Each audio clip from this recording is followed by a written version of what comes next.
She laughed, said I was paranoid. 2 hours later, I slid her nudes across the table, to our waiter. The same bastard she'd been sneaking off with during girls' brunch. Her face drained, mine didn't flinch. That was just the appetizer. The main course was watching her reputation burn. She always came back from brunch glowing, like her skin had secrets. Lipstick a little too fresh. Hair tousled in a way brunch didn't explain. I didn't say anything, not at first. Just watched. Watched the details that didn't match. She'd leave wearing flats, come back in heels. Brunch didn't require costume changes. That Sunday, the glow was brighter.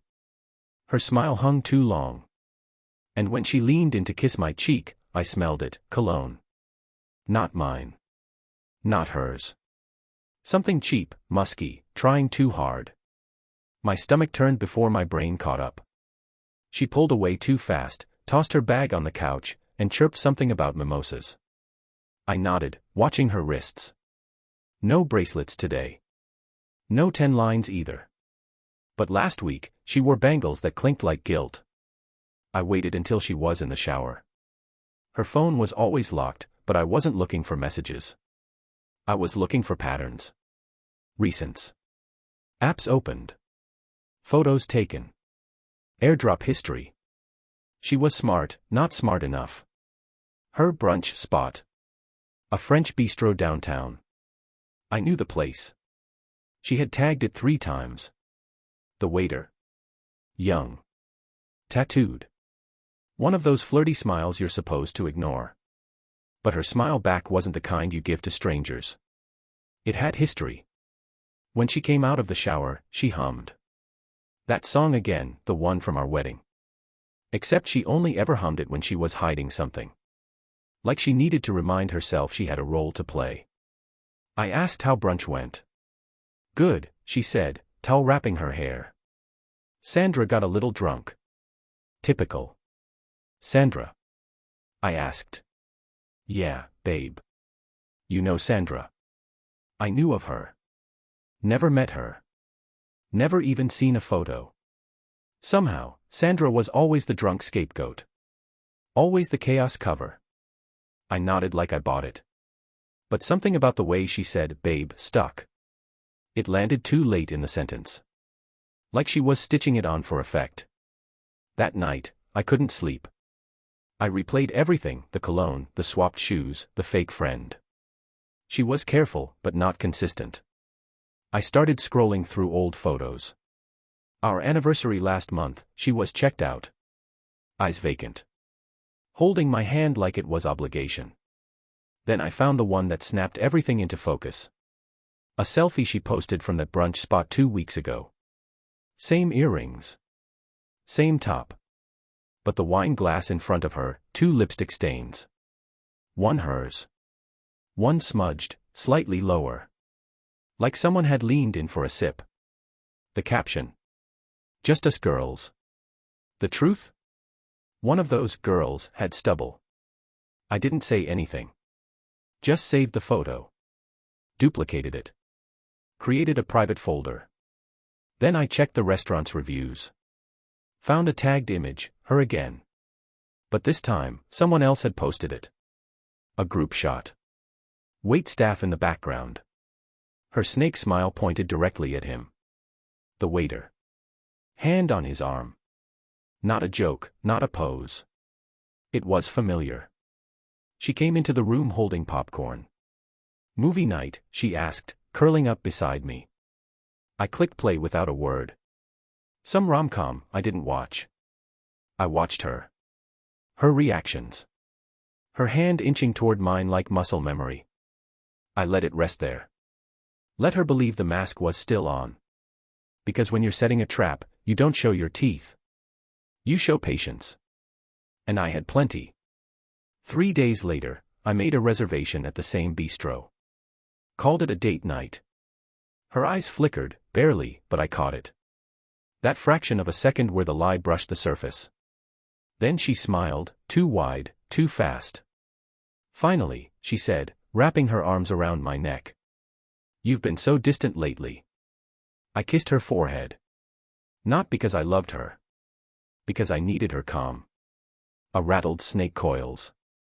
A confident one slithers right into your hand. That night, she spent longer than usual getting ready. Tried on 2 dresses, circled back to the first. I watched her in the mirror, the way she adjusted her straps, touched her neck, checked her angles. She wasn't dressing for me. She was measuring herself against something else. Someone else. Someone she'd already imagined seeing. We got there just before 7. I could tell she was scanning, not obviously, but her eyes kept drifting. I ordered a bourbon. She got a rose. Her hands trembled slightly when she picked up the menu, then stilled when he approached. The waiter. Same tattooed forearm. Same smirk pretending to be polite. His voice dropped half an octave when he asked how we were. She didn't look up at first. Then she did. Just a second too slow. Like she had to recalibrate her face. I smiled at him. Hey, man. You the only one working this section? He nodded. Yeah. You guys here for a special occasion? I glanced at her. Nah. Just wanted to try the place. She's been raving about it. The silence between them was thick enough to drink. He looked at her, then back at me. Cool. Well, I'll be back for your orders. When he walked away, she sipped her wine too quickly. He's cute, she said, too loud, too forced. Totally your type, huh? She laughed. A brittle, tinny thing. I didn't bite. You've been here before, right? Once or twice. With the girls. Which girls? She blinked. You know. Sandra. Monica. Monica from yoga. Yeah. Funny thing. Monica had moved to Denver 6 months ago. I played dumb. Didn't realize she was back. Oh. She just visited. For the weekend. You were out of town, remember? I do. Like count 4 in under 30 seconds. She kept drinking. Kept chattering. But I wasn't listening to the words. I was listening to the gaps. The way her sentences landed too carefully, like she was editing in real time. Halfway through the meal, I excused myself. Went to the restroom. Took my time. On the way back, I stopped just out of sight, near the service bar. I waited. Sure enough, she leaned over the edge of the table. Waved him down. Whispered something. He nodded. No smile this time, just something tight, alert. She leaned back as I reappeared. Played it cool. But the sweat at her temple betrayed her. I took a bite of steak. So what did you two talk about? She blinked. What? You called him over. Just now. Oh, just asked for extra napkins. Didn't want to bug you. I nodded, chewed slowly, swallowed. You didn't get any napkins. She froze. Then she laughed. He must have forgotten. Typical. Not typical. He'd forgotten nothing all night. He remembered everything except how to hide guilt. The check came fast. She insisted on dessert. I declined. On the way out, I shook the waiter's hand. Firm. Eye contact. Great service, I said. You take pride in your work? He smiled, unsure. Yeah. I guess I do. I like that, I said. Hope you're treating all your customers right. The smile cracked, just slightly. His eyes flicked to her. Mine didn't. When we got home, she tried to kiss me again. I turned my face. Tired, I mumbled. She stared at me a little too long before slipping into the bedroom. I stayed on the couch. Not because I couldn't sleep. But because I needed distance, and because her scent on our bed was no longer just hers. It carried someone else's ego now. And I was done breathing it in. The next morning, I stood by the kitchen window, sipping black coffee while she reheated something she called breakfast. Pancakes from a box. Bacon too crisp, like she needed the crunch to distract from silence. Her robe slipped a little off one shoulder. Once, I'd have found that detail intimate. Now it just felt rehearsed. "You're quiet," she said. I didn't answer right away. Watched the neighbor's dog piss on our lawn again. Let the silence thicken. "Everything okay?" she asked. "Just tired." She nodded, turned back to the stove. "Work's been crazy, huh?" There it was, the misdirect. Deflect, distract, normalize. She used to do the same thing when she forgot anniversaries. Now she was trying to preempt suspicion by naming it. She wanted me to connect the dots she handed me, not the ones I already had. I set the mug down harder than I meant to. "You seeing anyone?" She froze. Not visibly, not cartoon style. But her back stiffened for a millisecond. Then she laughed. "What? You heard me." She turned around, spatula in hand, like a prop. "Are you serious right now?" I stared at her. Said nothing. "Oh my God," she said. "This is because we went to dinner, isn't it? You're acting like a jealous teenager." I tilted my head. "So that's a no." She rolled her eyes, turned back to the stove. "I'm not even going to dignify that." That was answer enough. She didn't deny it. She just reframed it, made me the problem. Classic tactic. If you can't kill the truth, smother it in performance. Later that day, I watched her from the hallway as she FaceTimed Monica. The screen was turned away from me, angled too carefully. Her voice too bright. She laughed at nothing. Called Monica bitch 3 times in under a minute, a red flag in itself. The call lasted just 5 minutes.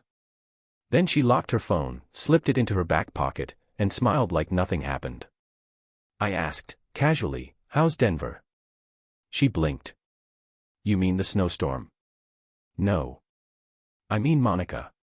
She smiled, too quickly. "Still cold. She misses us." Us. A word that didn't apply. Not anymore. That evening, I checked her laptop. She rarely used it, said she preferred her phone. But old habits leave trails. I found her photo cloud still syncing in the background. One folder was called Mimosa's Kissmark. Cliché. Inside were dozens of selfies. Her, 2 friends I didn't recognize, and him. The waiter. He wasn't in the foreground. Always off to the side. Reflected in a mirror. A shadow in the background. But he was there, and always near her. His hand appeared in one, holding a champagne flute just behind her shoulder. Their chairs, always adjacent. They weren't dumb. They were almost careful. In the last image, they were seated across from each other. Her sunglasses were on the table. His phone was in his hand. And her foot, bare, rested on his thigh under the table. I stared at that image for a long time. Then I duplicated it. Cropped. Isolated details. Saved them in a new folder labeled Brunch Lies. Each one a quiet nail. That night, I asked if she wanted to go out again next weekend. Her face lit up. "You're really trying lately," she said. "Trying?" I echoed. She grinned. "You know. Being sweet. Like, before. Before. Before I knew. Before she slipped into someone else's hands and thought I wouldn't feel the absence." I smiled back. "I just want things to be clear." And I did. Crystal clear. For her. For him. For everyone. The next few days, I turned down the volume on everything, no confrontations, no accusations. Just observation. Let her think the storm had passed. That I'd swallowed her lies like medicine. She started dressing better. Makeup uneven during weekdays. Hair curled before noon. And the perfume, different. Sharper, louder. Not the kind of scent you wear for errands. The kind you wear when you're trying to leave a mark. On Wednesday, I forgot my keys. Came back 15 minutes after leaving for work. Her car was still in the driveway. Inside, she was on the couch, barefoot, giggling into her phone with her legs curled up under her like a teenager.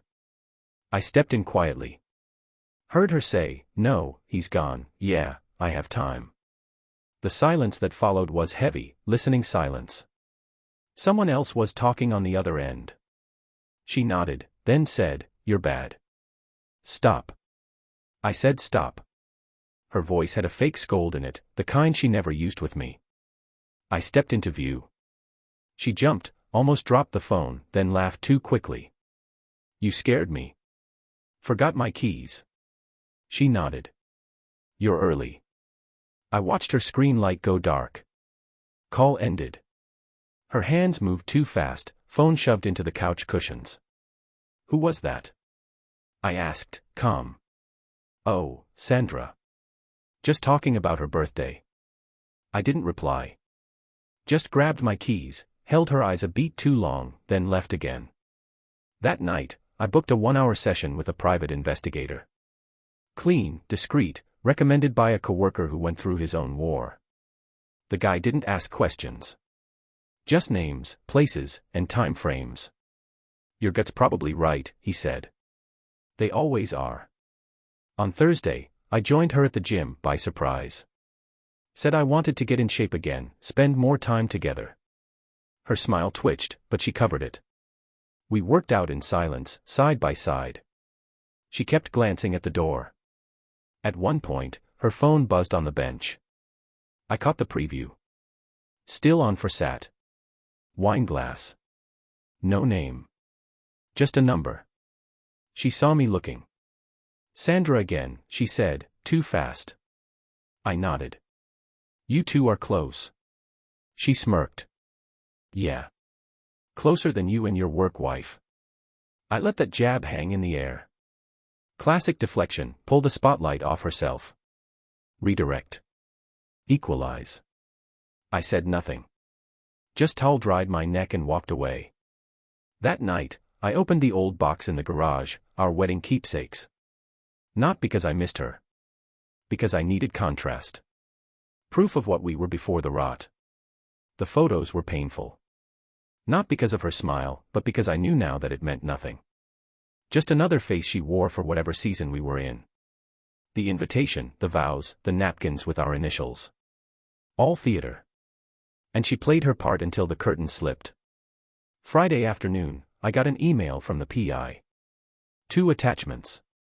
One was a photo, her, seated across from him at a cafe in a different part of town. No wine.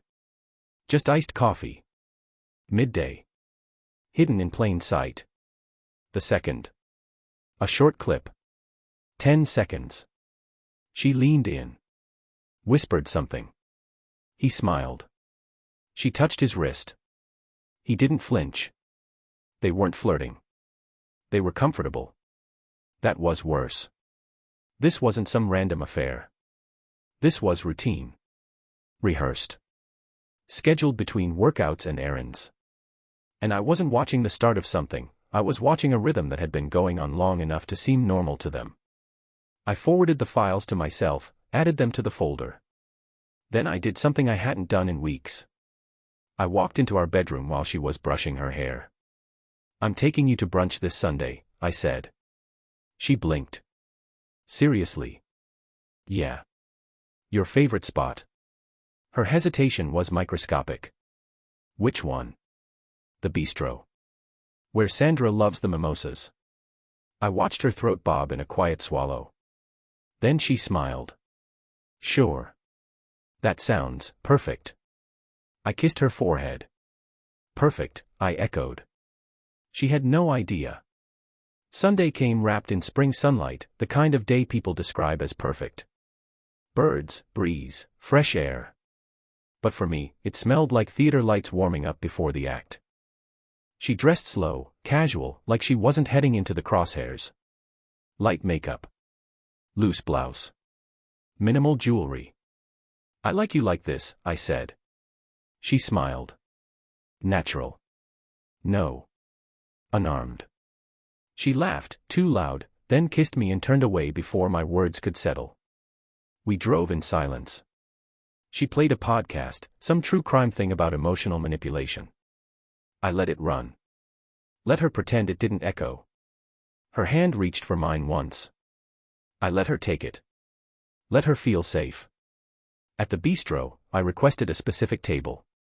Near the back, angled just enough to see the staff pass through the swing doors. She blinked when I chose it. Don't you want the patio? Nah. This one's more private. She sat, crossed her legs, ordered her drink. No rose this time. Just water. Playing it safe. Then he came out. Not our server this time, just walking past with another table's check. She tensed like a violin string. Didn't look up. He noticed us, paused mid-step, then kept walking. That stutter in his stride was all I needed. She didn't acknowledge him. Just said, "Menus changed." I nodded. Brunch evolves. I ordered steak and eggs. She picked at a fruit bowl. Conversation ran dry. She filled it with stories that didn't matter: co-workers, traffic, Sandra. Always Sandra. Like if she said the name enough, it would grow roots in reality. The waiter never came to our table. Avoided our section entirely. After the check, we walked out hand in hand. "Let's go to the lake," I said. She blinked. "Now?" I nodded. "Yeah. Just us." The drive was quiet. At the dock, I opened the trunk and pulled out a small box. She tilted her head. "What's that?" "Something I want to show you." We sat on the bench overlooking the water. I opened the box. Inside, a stack of printed photos. Screenshots. Cropped images. Duplicates of everything: her, him, the feet under the table, the wrist touch, the phone log. I didn't speak. Just handed them to her, one by one. She stopped breathing somewhere around photo 4. When she looked at me, her eyes were glass. Not tears, just the surface breaking. "Where did you get these?" she whispered. "Doesn't matter." She shook her head. "This isn't what it looks like." I cut her off. "It's exactly what it looks like." "No, Mark, it's not. He's just someone I talk to." I was lonely. "You were so distant." I handed her the final piece, a screenshot of her synced iMessages. A text sent to him the night we were in bed. "He's finally asleep. I wish it was your arms." She looked down. I let the silence do what my voice didn't need to. "I never slept with him," she said, barely audible. I nodded. "Good. That'll make this next part easier." Her head snapped up. I stood, walked back to the car, returned with a second envelope. Legal size. Thick. Divorce papers. Pre-signed by me. No alimony. "You get the car. I keep the house." She didn't move. "If you sign by Tuesday, I won't send the pictures to your parents. Or HR. Or the PTA." She stood now, voice shaking. "You can't do this." I looked at her, cold. "You did this." She lunged for the papers. "We can fix this." "No," I said. "You broke it carefully. Now you can watch it fall." I turned and walked back to the car. She didn't follow. Behind me, I heard the pages rustle in the wind. I didn't hear from her for 48 hours. No calls. No texts. Just digital silence, like the system had shut down. I expected panic, excuses, some attempt at repair. But there was nothing. And that told me everything. She was scrambling behind the scenes, not thinking of me, thinking of optics. Her next move wasn't apology. It was containment. Tuesday morning came. No papers. No signature. So I started phase 2. I'd already dug deeper into her phone logs. She wasn't just texting him. She had created a hidden album, synced to her cloud, and buried it under a decoy folder labeled Receipts. Inside were dozens of images, mirror shots in hotel bathrooms, table settings for 2, his shoes on our rug. The audacity was surgical. One clip, 15 seconds, showed her in our kitchen. She was plating breakfast. 2 plates. 2 mugs. A male laugh in the background. Not mine. That wasn't just infidelity. That was desecration. He'd been in my home. Eaten off our plates. Breathed my air while she played house with a stranger. I uploaded the clip to a private YouTube link. Unlisted. Viewable by anyone with the link. Then I made a list. Her mother. Her sister. 2 co-workers I'd met at her holiday party. The PTA board email group she volunteered for. Not to destroy her socially. Just to provide context. Let them see what she'd been doing while they called us relationship goals. At 3 p.m., I emailed her from a fresh account. Subject: you had until today. Body: you invited him into our bed. You disrespected this house, this name, and yourself. I gave you an exit. You chose silence. Now others will know the truth you couldn't speak. This isn't revenge. It's record correction. Attached, the YouTube link. Sent to her. BCC'd to everyone on the list. I waited. 7 minutes later, she called. I didn't pick up. She called again. Then again. On the 4th try, she left a voicemail. I listened. Her voice was wrecked. Mark, please, you can't do this. I made a mistake. It wasn't, he wasn't, it didn't mean anything. You're not just ruining me. You're ruining everything. Please. I deleted it. At 5:12 p.m., she emailed. The documents were signed. PDF attached. No subject line. Just a blank message. I checked the file. Everything was there: initials, date, e-signature. Legally binding. I forwarded it to my lawyer. At 5:47 p.m., another email from her. Subject: are we really done? I didn't respond. I didn't need to. That night, I poured myself a drink. Put my phone on silent. Opened the window. Let the cold air in. For the first time in months, I breathed without checking behind my back. She broke something she thought was elastic. But I don't bend. I cut. Saturday. Sunny. Clean air, blue sky, nothing in it to suggest the ruin about to unfold. That's what made it perfect. She was hosting a PTA meeting at the community center, the same one where she'd given talks on healthy communication in marriage just months before. The irony was too sharp to waste. I arrived early. Not to confront. Just to witness. Outside, I saw the moms in their yoga gear and sundresses. All smiles, clipboards, water bottles.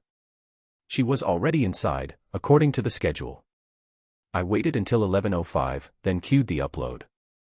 The private YouTube video, the 15-second kitchen clip, had been unlisted. Now it was public. I didn't mass blast it. That would have been juvenile.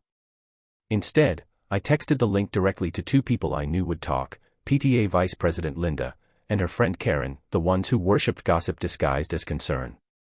2 minutes later, I heard the commotion inside. A sudden hush. Then the rustle of chairs. Throats clearing. The kind of silence that isn't quiet, it's loaded. I walked in. She was standing at the front of the room, half-turned, her mouth slightly open like she'd been caught mid-word. Eyes on her phone. Frozen. She looked up. Saw me. And in that moment, the mask shattered. Mark, she said, her voice breaking in half. I didn't speak. Just looked around the room. A few women were already glancing at her, at me, at their screens. The word had begun to circulate. She took a step toward me. Please, she whispered, not loud enough for anyone else to hear. Don't do this here. I leaned in, my voice low and exact.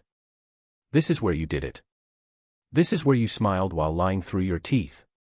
So yeah, here's perfect. I turned to Linda. You ladies value honesty, right? Linda didn't answer. She was staring at her phone, expression blank. Karen cleared her throat. I think, maybe we should take a break. I nodded. Good idea. Some of us need air. Then I walked out. Calm. Deliberate. No shouting. No spectacle. Just a single line drawn in cold ink. Back at home, I changed the locks. I'd prearranged everything. Locksmith, security code updates, Wi-Fi passwords reset. The house was clean, hers scrubbed from it like a virus. Even her name on the mailbox, gone. I replaced it with mine. Just mine. She came by that evening. Pounded on the door. I opened it just enough to speak. "You're not welcome here." Her voice cracked. "You humiliated me." "No," I said. "You did that." I just removed the curtain. Tears ran down her cheeks. Mascara smeared. Her lips trembled. I didn't flinch. Where am I supposed to go? Wherever liars feel safe. She tried one more time. "We had a life, Mark. You can't erase that." I nodded once. "Watch me." Then I closed the door. She didn't knock again. I didn't sleep that night. Not because of regret, because of clarity. The kind that buzzes under your skin after justice lands. By morning, the clip had spread. Views climbing. Comments locked, of course, this wasn't for the public. Just proof. Receipts with a pulse. I'd tagged it under an alias, no names, no location. But enough context for those who mattered to know. By noon, her sister called me. I didn't answer. Her mother texted. I didn't reply. I wanted them to sit with the discomfort. To ask themselves how much they'd ignored. How many times they saw the cracks and painted over them with family pride. That Sunday was her fallout. Word had spread to the school board. Someone forwarded the clip, probably Karen. The district launched an ethics review. PTA presidency suspended pending investigation. She was removed from the next 3 events, for her well-being. Meanwhile, the waiter, lover, whatever label he thought he earned, messaged me. A long, gutless paragraph about how he never meant to cause pain, and didn't know the full story. I replied with a screenshot, his face, her foot on his lap, time-stamped. No words. Just evidence. He blocked me. I laughed. Monday, my lawyer finalized the asset transfer. The house, solely mine. Her name off the deed. Her car title. Transferred cleanly. No strings. No joint accounts. I made sure of that. I'd prepped this war like a surgeon with time. She showed up one last time. Tuesday night. Rain soaked her hair. No umbrella. No makeup. Just raw desperation, trembling in the porch light. "I have nothing," she said. I nodded. That's what lies leave you with. I was lost, Mark. I didn't plan this. Losing your way doesn't excuse the map you followed. She wrapped her arms around herself. You don't even look at me the same. I studied her. That's because I finally see you. She stepped forward. I stepped back. You used to love me, she said. I tilted my head. I loved who you pretended to be. Her tears didn't move me.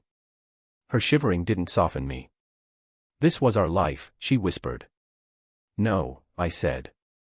This was my life. You were a squatter in it. Then I closed the door. Again. This time for the last time. Behind me, the house was still. Clean. Free. My name on everything. My future unhooked from her rot. Revenge wasn't fire. It was ice. Slow. Calculated.